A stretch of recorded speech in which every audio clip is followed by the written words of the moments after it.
Warning, you are about to watch an interview that I conducted with Eric O, and it is an episode unlike anything I've ever done before. You know, writing my book, The Roofing Sales Survival Guide, has challenged me to be even more vulnerable than ever before.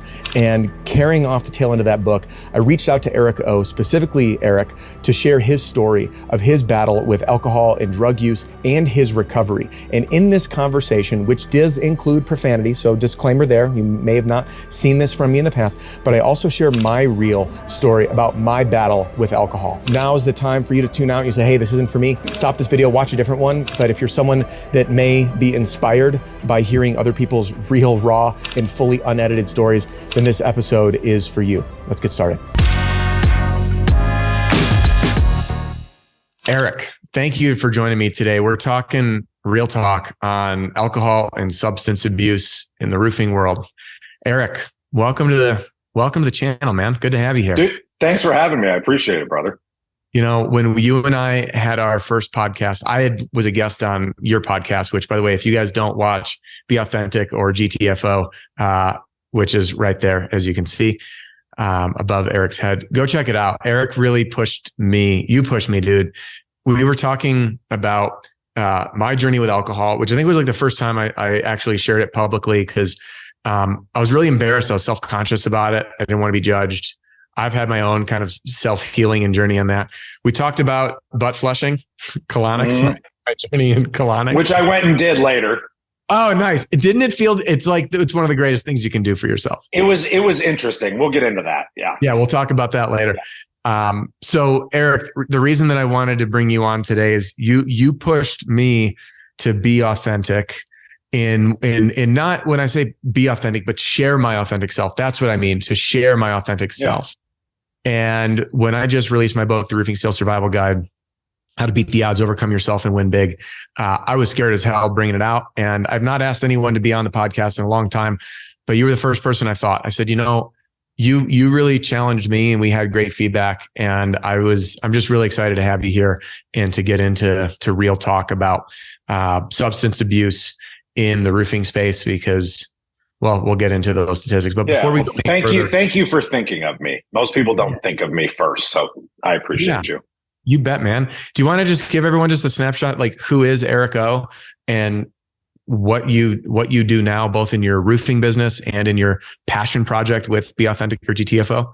Yeah, you bet. Eric Obremt. I own a roofing company called D&M Roofing, named after my grandfather, Delton Mayers, who started it back in the mid 60s. I started roofing when I was a little kid. I was about 10 years old, and I was up on the roof, plastic and soil pipes on commercial buildings with plastic cement, and running a kettle by the time I was 14, and mopping hot tar by the time I was 16, and running crews. So I actually got up on the roofs and worked for a very long time, probably into my mid to late 20s, actually. And then in my late 20s, I got divorced for a second time. And that was kind of when I fell off a ledge. I was 29, I think it was 28, something like that, 28. And I got to a point in my life where I just didn't fucking care anymore. I didn't really care about anything. I didn't care about anyone, and especially myself. And so I always drank heavily. Like I was always a party guy in college and high school and all that, but like I was drinking every single night. I started doing cocaine. I started selling cocaine because I'm an entrepreneur, and you pay retail for Coke once and you're like, fuck, that's expensive. Can I buy a bunch of it and get it cheaper and sell it to my buddies? And I'm like, sure you can. So I started doing that, and I started going down a really scary path. And when I was 30, I got pulled over for my fourth offense, felony DUI. And I was looking at 1 to 5 years in prison. And I narrowly dodged drug charges because I'd been selling coke all day out of my truck. So I had a bunch of Teeners in my truck, and I had 2 8-balls in my cargo pocket. Yes, I was wearing cargo shorts because that was cool back then. So fuck you if you don't think that it was. But I had 2 8-balls in my cargo pocket, and somehow I accidentally sold all that coke that was in my truck, and the cop didn't find it in my truck when he searched it. And when he searched me, he didn't find my personal stash either. And when I was at the precinct, I was actually able to flush it while I took a piss before he booked me. So that alone probably saved me a decade in jail, right? But I was still looking at 1 to 5 years in prison for this 4th offense felony DUI because it was aggravated. I blew way over. I was driving down a fucking one-way street. Like, I mean, I was fucked up. And my lawyer at the time, who was a friend of mine, told me, you got to go to rehab, or this judge is going to throw the book at you. And so I went and did one of those alcohol evaluations. So anybody that's watching that's been in the system, right, you have to go do an alcohol evaluation where you sit in front of somebody and they tell you you're drunk, right? And they give you advice on like whether you could do outpatient or inpatient or whatever.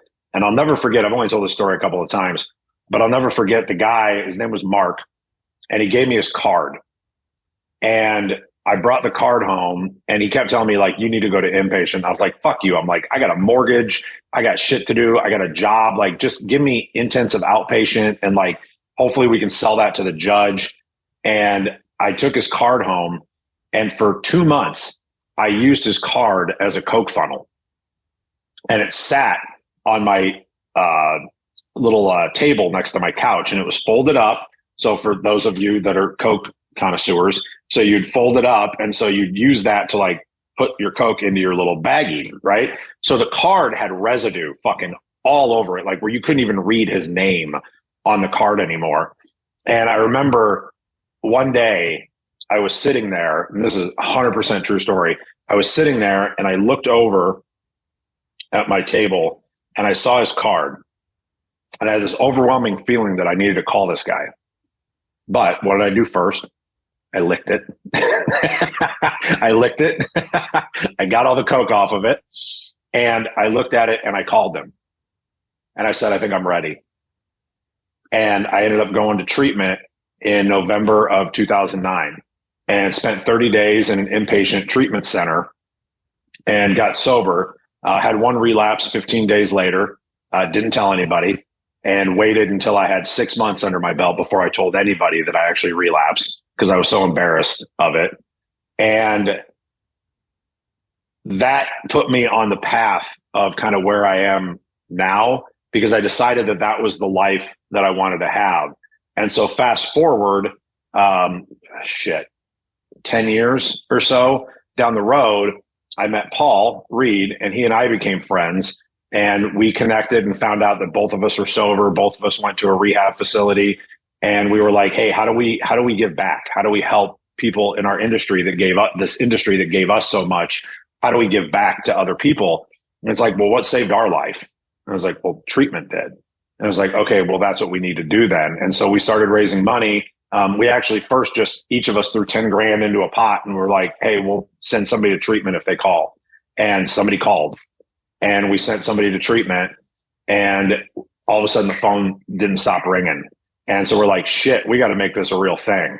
And so we made it a real thing and started raising money. And now we've sent 50 people over the last few years to treatment facility. And we've had some amazing successes, and we've had some not successes. We've had people die that have been sent and they just didn't get it, and they went back out and started using again. And literally we've had people that have come into Roofers in Recovery and went back out and didn't make it. And that's the hard part about this, is that people have to understand, like, this is a fucking real thing.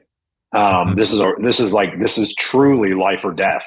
When it gets to a certain point in your life that you can't control it anymore, it's life or death. And that's why you have to have help. And that's why you have to reach out to people that have been through it. Yeah. So Eric, you talk about this stuff really like with a lot of humor, which I love. Like it's like a comedian, you know, with what do they say? As time passes, you can make jokes about certain topics. Like some of the most controversial, horrendous things in human history, they're not funny topics, period. But then with time, comedians get away with making jokes. So you talk about this stuff with a large undertone of humor. But I know through talking with you that it clearly wasn't. So what I want to get into first is Actually, before I ask that question, Roofers in Recovery is a Facebook group. If you're not on there, if you're someone that thinks you might have a problem, if you're someone that does have a problem, if you're someone that is in recovery, join the group. There's good people. You need to be surrounded with people that are like you and that get it. And the roofing space breeds alcoholism and drug abuse. I mean, it's insane. I want to ask you, Eric, how did you feel that your career in the roofing industry fueled your substance abuse habits? So that's a great question. My path was a little different than others in this, just because like I started like working.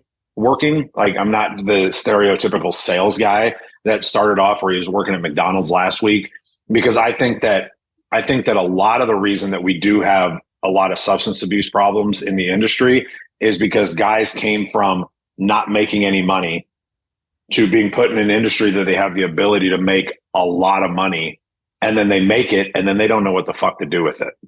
Right. And so they end up putting it up their nose or spending it on women, or, whatever it is that they end up doing to their detriment.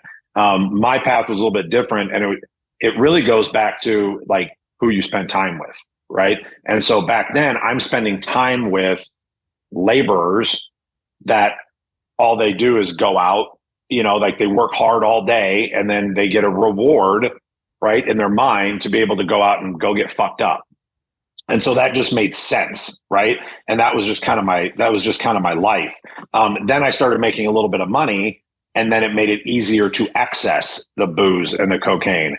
And then if I had a little bit of money, I was able to spend that money to be able to have friends, because the reason that I used was because I felt inadequate around everybody, and I didn't know how to talk to people, and I didn't know how to make friends. I always felt alone. So I'm guessing that people watching this that can relate to this had a lot of that same feeling, right? That they felt very alone. And it's one of the big reasons that a lot of people use, because they want to be the life of the party, when in reality, they actually want to sit back, right? And watch, but they want to be they want to feel part of something. So if they use and do those things, they can feel part of. But the problem is that when that overtakes your life, well, then you're not being part of anymore, right? Now it's a problem and it's affecting you. Yeah. It's interesting that you share that about being the life of the party. My problem was with alcohol. And I know for a lot of people, it starts there. I'm not the only one, because that's the social norm. And it's crazy. We think of this, and I'm not demonizing these things. I'm sober. Alcohol is legal, but it's still a drug. Heroin's a drug. It's just not legal. People forget these things, and we start drinking, then we start partying, and we get messed up, and then people are like, oh, well, what's the next thing? And alcohol seems to be the start of a lot for people, and the start of many relapses, from what I've heard from folks that have with narcotics. When you and I opened this up before we were recording, I said, I believe that 75% of the roofing industry is an alcoholic. And then I said I wouldn't say that, but you challenged me to just share it. And here's why I say that. And add to the list if you see any. If you started drinking to celebrate, and then you drink when you're angry, when you mark the end of the day to drink, when you can't stop drinking once you start, when you start compromising your values, specifically when it comes to driving and risking other people's health and safety because you want to get drunk and go have a good time, when you wake up feeling horrendous or stupid or apologizing to others for your behaviors, when you wake up in the morning at 3 to 4 a.m. with a racing mind full of anxiety, telling yourself you'll never be able to drink again, and then drink the next day, when you drink most nights that turns into every night, and when drinking interferes with your work or your family. And I think if you can check one of those boxes, I could have checked all those boxes, by the way. I would have been like, check. Did I miss any of the key boxes that you would have? No, I mean, I don't think you missed anything. I think the big thing, and I have to say this a lot, is that people have to remember, because there's going to be obviously a lot of people watching this that aren't alcoholic, right? and Correct, that absolutely. that do partake in normal, social drink or whatever. And they're like, fuck you. Like, I have a good time, whatever. Here's the thing that people, I think, need to remember is that no one here on this show or in Roofers in Recovery or in any other organization is trying to be the morality police, right? We're not trying to tell people what they should or shouldn't do, right? Mm-hmm. What we're trying to impress on people is that when you finally have a realization that your life is being affected by your alcohol or your drug use, and you start ticking those boxes that you just went through, and it's affecting your job, it's affecting your family, it's affecting your kids, it's affecting your wife, it's affecting all of these things that you do, and you take an inward look at yourself, you have to ask yourself, is my drinking or drug use serving me? That's right? the question. If it's not serving you, then why are you doing it? Even if you're not a stereotypical alcoholic, right? If it's compromising you in any way, like, is it serving you? It doesn't mean you have to go to a fucking AA meeting. It doesn't mean that, you know what I mean? It doesn't mean you have to do all the things that I have to do to be able to live and have the life that I want. But like, is it serving you?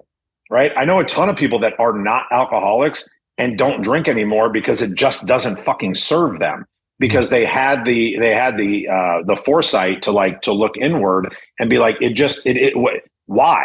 Like, why am I doing it? Like, I'm a grown person, and when I do this thing, then this happens, and then I'm not able to do these things that I want to do. Because what I want to do is I want to get up in the morning and I want to work out every day. I want to do this many calls every day. I want to have this many meetings. I want to write a book. I want to have a podcast. I want to start a new business. I want to do this. I want to do that.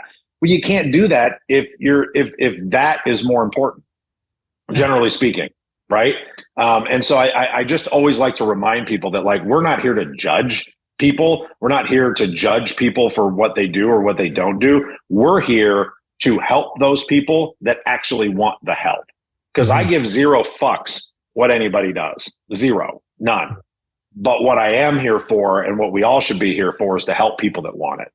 Yeah, agreed. You brought this up. I looked down at my phone to pull this up. I have a dear friend who was drinking. I don't believe they're an alcoholic. I've witnessed their drinking increase, and like, for me, it was, I had these like ideas of what's normal to drink, like socially. There's like a certain time of the day that you can do it, which is in the evening. And then it's throughout the, like, beer for breakfast on the vacation. Like, let's do that. Yeah. Right. And I recommended this book called This Naked Mind. The author, I can't remember her name, but I read that. That was part of my sobriety literature. And I was on Reddit the other day, and this came up under the Ask Reddit group. And it says, and I'll read this in case the camera doesn't get into focus. It says, what's your reason for not drinking alcohol? That's it. This was posted 4 days ago. There's 5,181 upvotes, 14,300 comments from people. And I shared this with a friend of mine, because it's things like, the number one most upvoted, it makes me feel like garbage. It doesn't matter what time of day I drink or how many, but when I go to sleep, I'll sleep hard for about 3 hours and then wake up with a racing heart that lasts 4 hours. It's just not even worth it. I'm like, you just described every single night's sleep of mine. Like that was part of it. And then realizing it wasn't serving me. To other people that say things like, I'm in the middle of trying not to be fat through exercise and diet, and I've been told drinking can stagnate that. Like, that's real talk. Right. I didn't have a healthy relationship with alcohol. I drink to cure my boredom. Yes. To help with social anxiety. Me too. I couldn't handle my alcohol often and drank too much. Correct. I got to the point where I was always somewhat buzzed. Finally realized back in 2021 that I needed to make a change. 2 years sober as of July.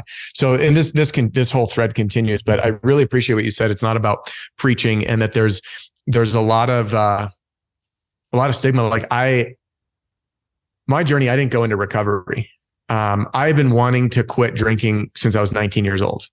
And I remember sitting in class in college, hungover as hell. I think I fell asleep on the floor. I don't know how my teacher didn't kick me out. I literally crawled up, and given I was in college, I know a lot of kids made stupid choices. Yeah. But, and then a few days, I was like, man, I'm never drinking again. And that was like a Thursday or something, or Tuesday. I don't know. I felt like garbage. And I remember being in one of my psych classes, sharing to the group, like, I want to stop drinking. I was 19 years old. Like, this is not good. This is not good for me. Like, once I start, I'm on it. I was working through my emotions. My parents got divorced. I was really angry. I would drink and want to fight. I'd drink and punch stuff. I'd wake up with my hand all bloody. I was the kid that the kid that people be like, all right, dude, chill out. Right. Right. And, I didn't stop till I was 30 years old. I think it was 5 years. I think it was September 18th. So I just passed 5 years here. Just a couple of weeks. I was also 30. So we have that. Yeah. Look at that. Maybe it's your dirty 30s when you realize that you're a dummy. But my wife had encouraged her. She goes, when was the last time you didn't drink for, I don't remember if she said a week or a month. I think it was a month.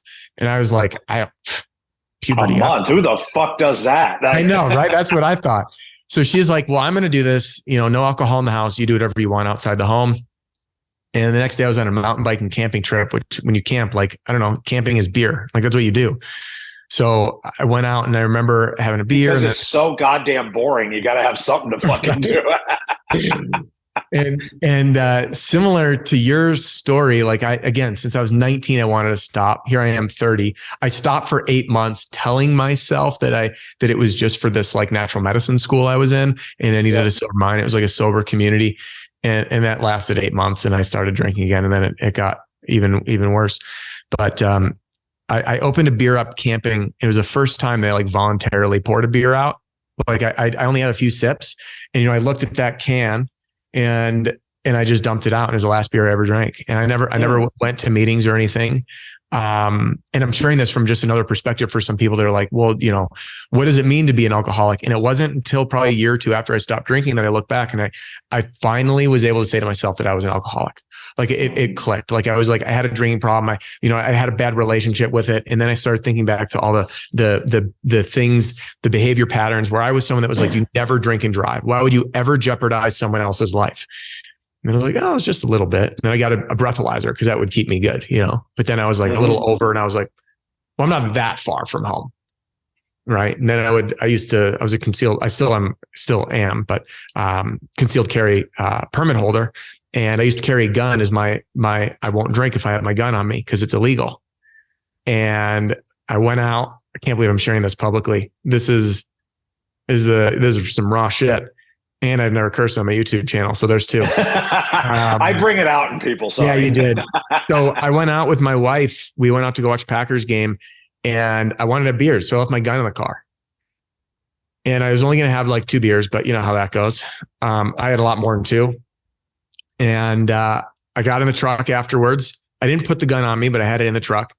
And 20 minutes in, I get pulled over. I'm drunk. I have a loaded gun. Handgun. Oh, by the way, mind you, I'm a concealed carry instructor at this point in my life, and I know the wiser. My heart jumped out of my chest. I'm like, I'm going to prison. I'm going, like, I'm going to get a DUI, and I'm carrying a loaded gun. And the officer came up, put my hands on the dash. I trained alongside law enforcement. I turned all the lights on, because I had tint. So I rolled all the windows down, all the lights on. Put my hands on the dash, and I said, hey, before we get started, officer, I just want you to know I'm a concealed carry permit holder. I do have a loaded weapon with me. It's to the left right here. And he must have been off guard to my politeness, asked about the weapon, what it was. I told him I was doing 36 or 37 or something in a construction zone that was like 25. So I was doing like 12, 13 over, speeding in a construction zone. And he said, hey, thanks for being honest with me, slow it down. And I'm like, how did he not know that I was drunk? I had I left, I drove home. And by the way, I kept drinking after this, is when you know you have a problem. And I looking back, I'm like, if you would have told me I would have done that even 3 years before, even a year before, I'd be like, no way. Like, no way. That was my rule. Carry a gun, I won't drink. Never did until I wanted, and I couldn't turn it off because I just wanted to have fun.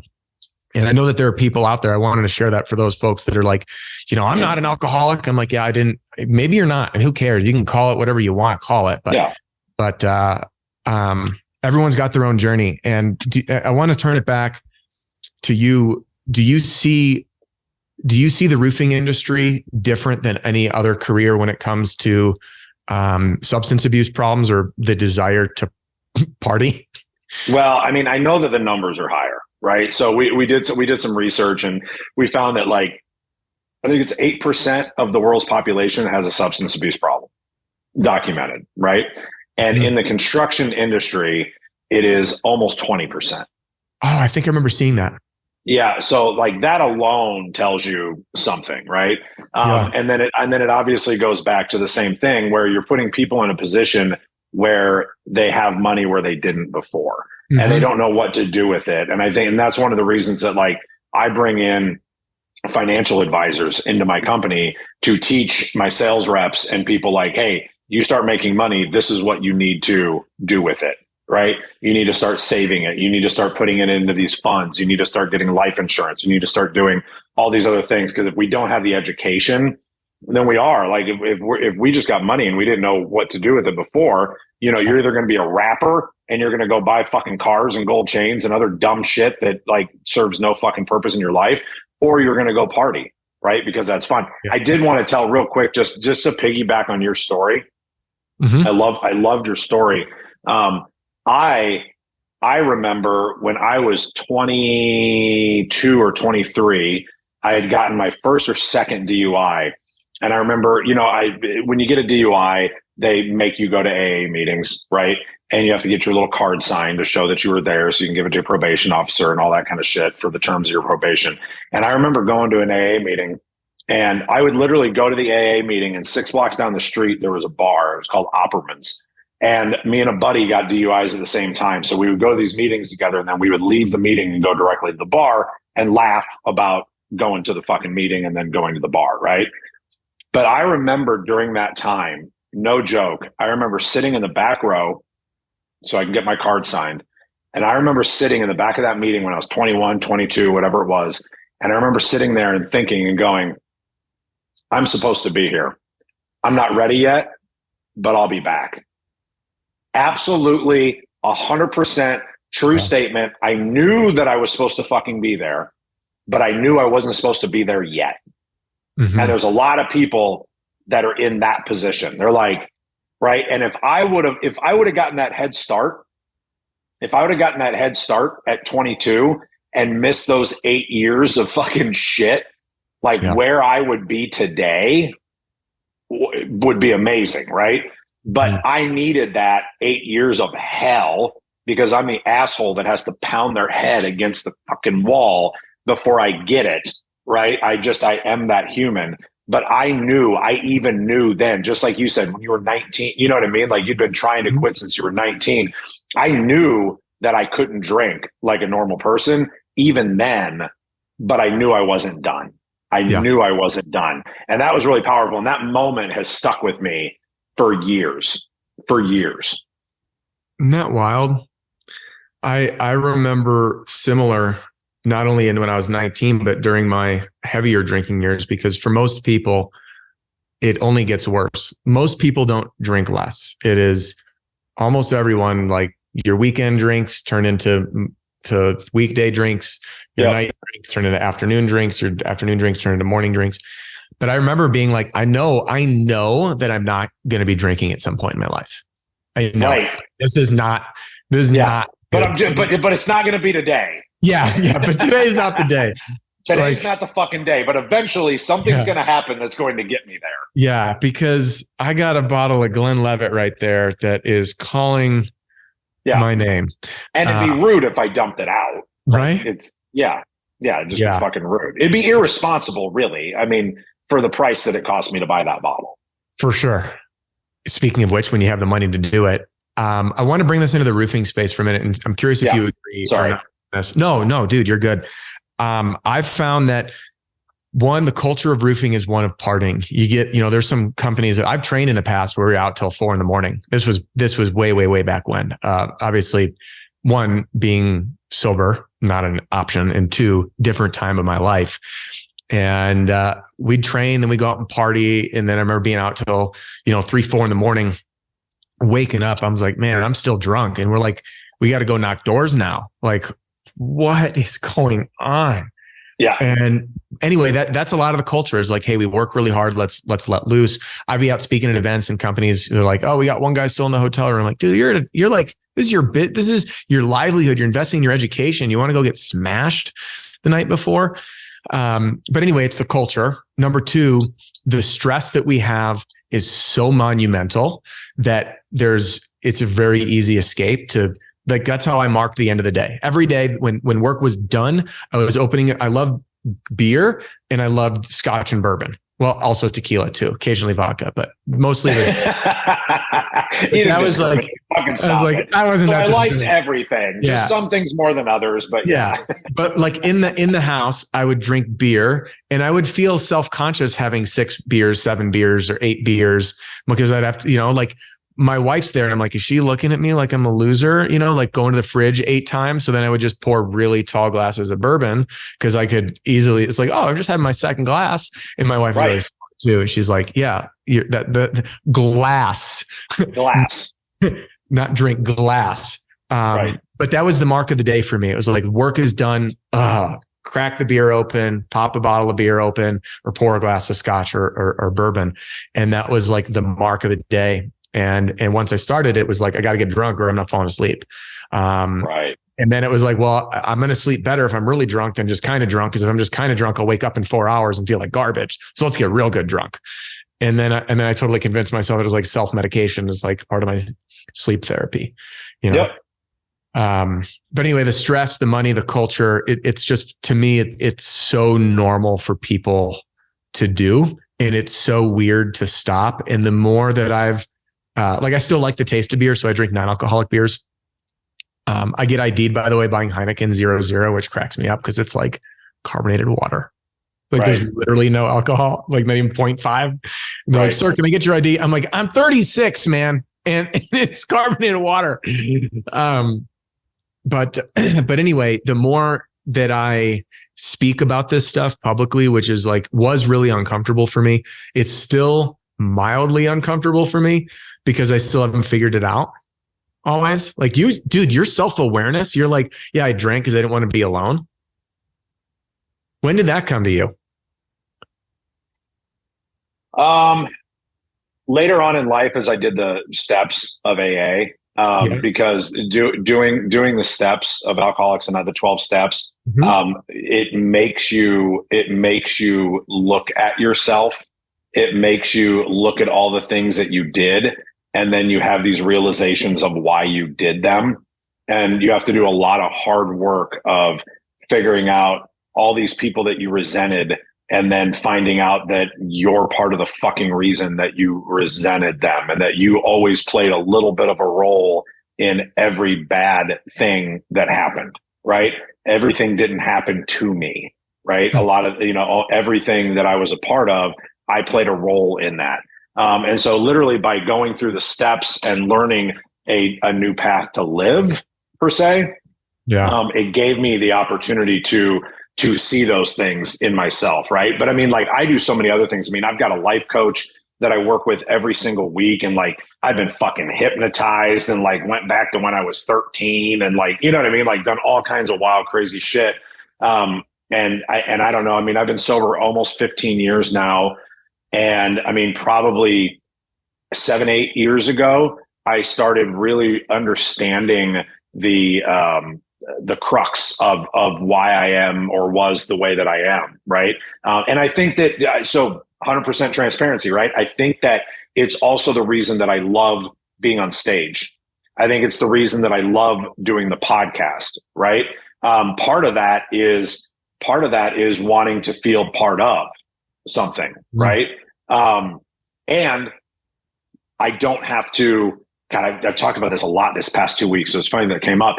I love being on stage. I love doing the podcast. I love speaking. I love helping people. I love doing all those things. But you know what I hate? I hate being in a room with people that I don't know and being expected to walk around and introduce myself. Fucking hate it. When we sat at that dinner and we met each other that first night up in Indianapolis, and I didn't really know anybody sitting at that table, that was a fucking nightmare. That was like the things that I dream of when I'm sleeping that I don't want to happen. because like, I'm terrible at that. Now, like once I make friends with people, like it's fantastic. Right. And I will have in-depth, dark, everything, deep conversations with people because I love connecting. And what I realized during one of these crazy hypnosis things that I did with my coach was that the reason that I do everything in my life is because I'm looking for connection. And I was missing that for so long that all I wanted was connection. So I thought that if I drank, it would allow me to talk to people, it would allow me to connect with them, and it would allow me to be part of something bigger, but it wasn't.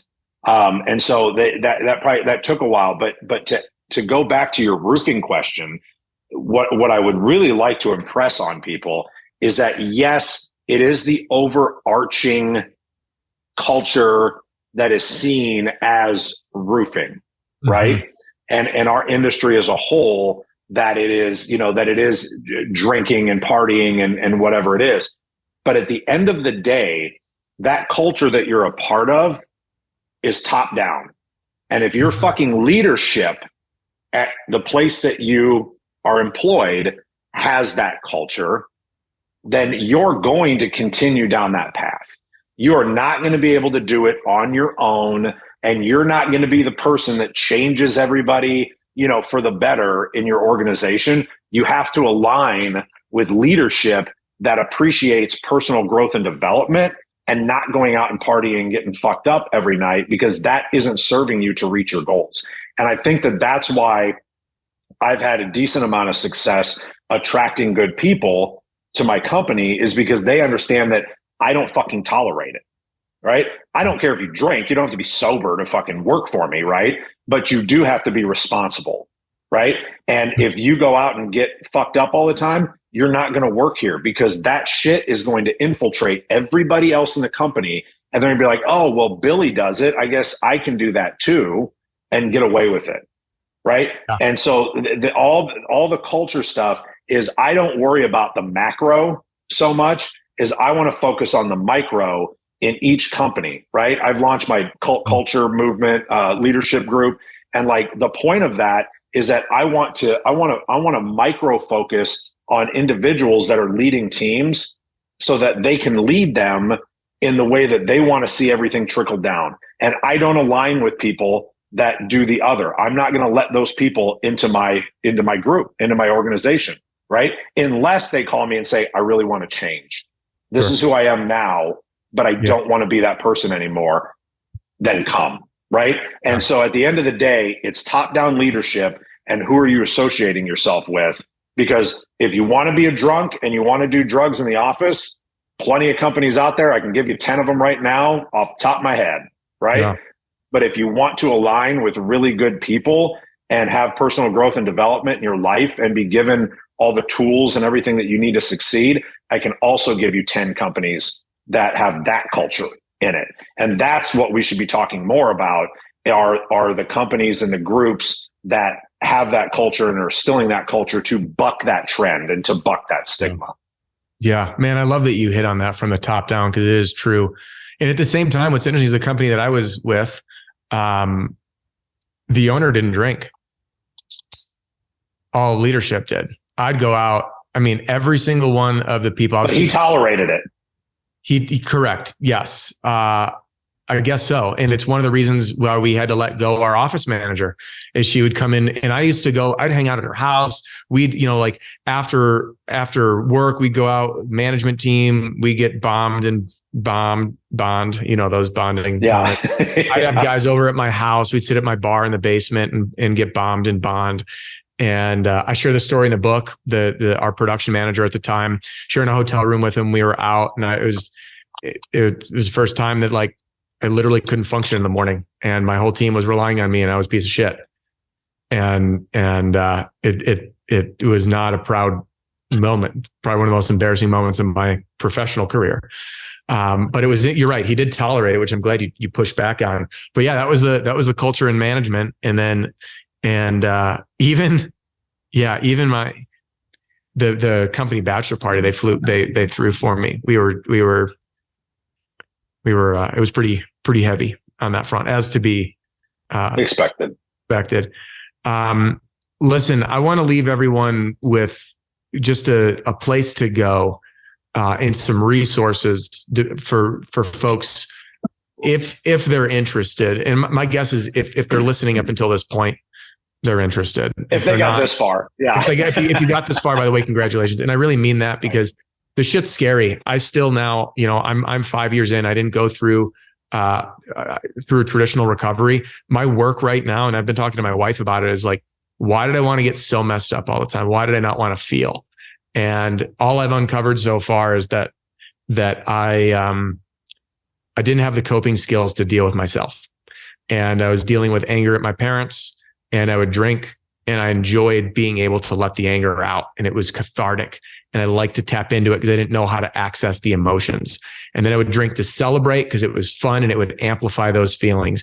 And then I drink to end the day because I didn't know how to deal with stress or cope or have a healthy outlet. To me, that was the only way to deal with it, was to drown it and then just get numb. And I literally I didn't know how to deal with myself. And the hardest part for me from getting sober was learning new skills to deal with myself and to deal with stress, to deal with conflict, to deal with social environments. Man, yeah, the social anxiety stuff. Like, I didn't think I had social anxiety. I was like, well, great. I was bombed all the time. I got to be right to the party. Yeah, you take the beer bottle out of the hand. Even now, I'll go to parties. I'm like, you got to give me something to hold in my hand, because it was weird. I'm over that. The first year I was sober, I always had to have a rocks glass with pop, with like soda and ice, so that I could shake it. And it had to be a rocks glass. It couldn't be like a full glass. I had to have a rocks glass, and I had to do it for a full year because it was such a habit. Yeah, I totally agree. I don't remember the timeline, but it was the first at least year. I had to have something in my hands. Now I don't think about it. And now it's funny because I'm so outspoken to this. Like, if you see me at an event, you might see a Heineken Zero in my hand. I'm like, no, it's an alcoholic beer. I just like want to get that crystal clear. But yeah, it's bizarre. So for folks that are in different places in your journey, whether or not you have a problem doesn't really matter right now. The fact that you're doing the inner work and questioning things, or curious about learning about what a sober life might look like. I want to recommend Roofers in Recovery as a group. By the way, I'm part of the group. I'm a lurker. I still haven't even come to a meeting yet. One of these days I will. I've never been to a meeting in my life. I think I'm maybe just getting it in my own way. And also my schedule is nuts. Well, here's my challenge to you. This is what I wanted to bring up, right? Because you said that you were kind of doing this introspective thing and figuring out why you did the things that you did and blah, blah, blah, right? And if you remember what I said a little bit earlier of how I kind of figured that out, take the time, go buy a book called The 12 Steps and the 12 Traditions of Alcoholics Anonymous. Okay. I'm not telling you or anybody that's watching that they need to go to a meeting or they need to fucking be a member of AA or anything like that. But what I've always said since I've been sober is that everybody, alcoholic and non-alcoholic, should do the fucking 12 steps of AA. Right. And I would challenge you to go read that book and read through the steps and all the things that we are asked to do in our program. And if you read steps 3, 4, 5, 8, and 9 and go, ooh, fuck, I don't want to do that, then guess what? You probably need to fucking do that. Yeah. And you're not gonna like it. Dude, this is the interesting thing, and this is probably a really powerful thing to add on. By the way, I just literally wrote it down, and I'm going to be getting that. I'm actually leaving for a retreat with my wife tomorrow morning, and we're going to a place like I'm totally disconnected, and I will be reading this book because this has been I've been searching for help on this front. Thank you. When you said you don't want to do the work, I just filmed. It hasn't even been published yet. A YouTube short that. A sober life is a courageous life. A sober life is a harder life. My friends, it does not take any skill sets to open a beer and drown your sorrows. It doesn't take any skill sets to bond over getting shit-faced with strangers that you just met. It doesn't take any skill whatsoever or challenge to deal with a loss of a loved one or a breakup or dealing with customer issues. Like, that's not skill. Courage is dealing with this shit with a naked mind. And being sober has made me a better person and a stronger human being. And I realized that there's a direct correlation to roofing sales, because roofing sales is stupid simple. but easy, far from it. 2 out of 3 sales reps quit or get fired in their first year because they cannot overcome themselves. That's why I wrote that book, The Roofing Sales Survival Guide. People are not willing to do the work, and that's why they don't succeed. And when you're willing to do the work on yourself, and by the way, everyone comes to this. You said it from age, was it 26? So 4 years when you had that moment in an AA? I was like 21. 21. So 9 years later. Yeah. And for me, I was 19, 11 years later. So everyone's on it in a different way. But my point is that courage, that's the unpleasant things is where growth is. So thanks for pushing me, dude. You did. I'm going to fill you in on something we had after we're done here on conversation you and I had in Indy, because I made personal changes since then. And that had challenged me. So 12 steps in the 12 traditions, get that book. Another one for those that are questioning alcohol. It doesn't matter if you believe that you have a problem or just that you are questioning the relationship. It's called This Naked Mind. I need to read that. That one is phenomenal. And there's a podcast as well. It is by Annie Grace, This Naked Mind by Annie Grace. And then, of course, join Roofers in Recovery. Like I said, I'm a lurker, and I think I've been dealing with my own shit. I need to just show up for a meeting because I've never been at one in my life, and I need to just be there. What's funny, I've been to an NA meeting, but I was there to support a friend of mine, but not an AA meeting. So now, as far as resources go that you're asking about, obviously, so we've got numerous resources, right? Mm-hmm. One is phones, right? Pick up a fucking phone and call somebody, right? Everybody knows who Paul is, who I am, who some of the other members of Roofers in Recovery are. You can always pick up Facebook Messenger and hit the fucking little phone sign on it, and it will actually call our phones, and we will actually pick it up and talk to you. That's the first thing. Second thing is the Roofers in Recovery Facebook group. There's 2 of them. There's a private group and a public group. And so with the fucking balloons, with the private group is the one that's got the goofy face that looks like a drunk guy. So if you fill out the information on that, I'm actually the one that lets people into that group, because we don't let people in that don't want to be part of the program. We don't want marketers, spammers, anybody like that in there, because the group is solely for us to communicate with each other, to communicate when we're having our meetings. Then we have recovery meetings. They're not technically AA meetings because we cannot be affiliated with AA or NA or any other organization, because we don't follow the traditions of AA in Roofers in Recovery. But we do have recovery meetings that are structured just like an AA meeting. We have those on Tuesday nights at 8 p.m. Central, and on Thursday mornings at 7 a.m. Central. So those meetings are open to anybody that wants to learn more, be part of the group, whatever it is. We post the Zoom link in the Roofers in Recovery Facebook group every week. So it's always there. So you can join those meetings as well. If you want to be more of a lurker, like Adam is too, my podcast, if you haven't watched any of them, probably over 50% of my content is recovery based. I talk a lot about my recovery, other people's recovery, other people's struggles. And if you just need to get, comfortable having a conversation about it, I have definitely used my platform to make sure that people understand that it is okay. That it is okay that you're going through this. It is okay that, that you feel like shit. It's okay that you don't want to be this way anymore. And there's a lot of us that have went through that and have figured out a way to get through it. We've done it. We're not the experts in it, other than the fact that we did it. So I'm not going to say that I know more than a doctor, but I know how I got sober. And so when people ask me how to do it, I'm like, all I can do is teach you how I did it. And that's what we do. So, I mean, those are all resources that are available. And guess what? They're free. They don't fucking cost anything, right? It does not cost money to pick up a phone. It does not cost money to have a conversation with somebody. It does not cost money to join a group and do the steps. Here's what it is though. Like you said, it's simple, but it's not easy. It is really hard to pick up that phone. That phone weighs 10,000 pounds.